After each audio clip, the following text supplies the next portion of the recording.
Dans cette deuxième vidéo, nous allons aborder les 5 autres cases du business model Canva. Vous savez quelle proposition de valeur vous allez adresser à qui et comment vous allez les cibler, ou comment vous pourriez les cibler, et comment vous allez maintenir cette relation. Évidemment, un business model, un modèle économique, vivra parce que vous êtes capable de gagner de l'argent.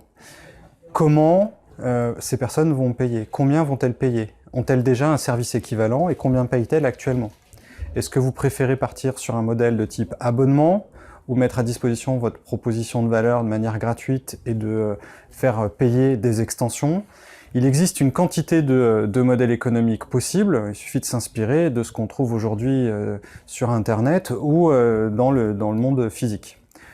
Est-ce que vous payez à la vente d'un produit, comme par exemple dans une boulangerie? Autant de questions qui vont influencer eh bien les autres parties du business model.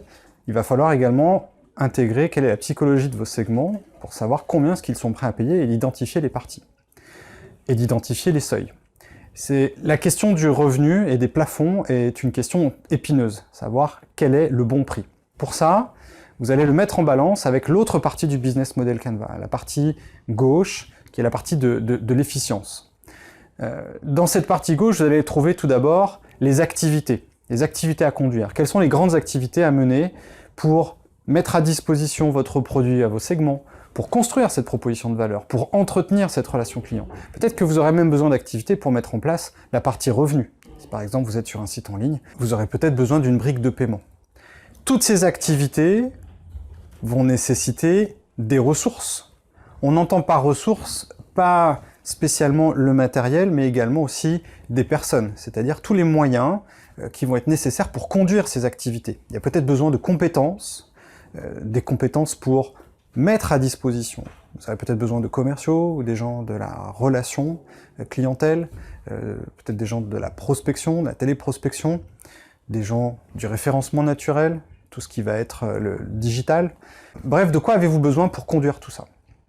Peut-être que lorsque vous allez identifier les activités et les moyens nécessaires, vous allez vous rendre compte que vous ne les avez peut-être pas, ou qu'en tout cas, stratégiquement, vous n'avez pas intérêt à les avoir, et c'est là que la case partenaire va être pertinente. Les partenaires ou les fournisseurs sont les personnes, les entités, les entreprises sur lesquelles vous allez vous appuyer et qui vont vous fournir des services, des matériaux qui vont vous permettre de délivrer cette proposition de valeur. Lorsque vous aurez fait l'agrégation de ces 3 cases, activité, ressources, partenaires, vous pouvez maintenant vous poser la question de combien cela coûte. C'est la case qui se situe en face des revenus.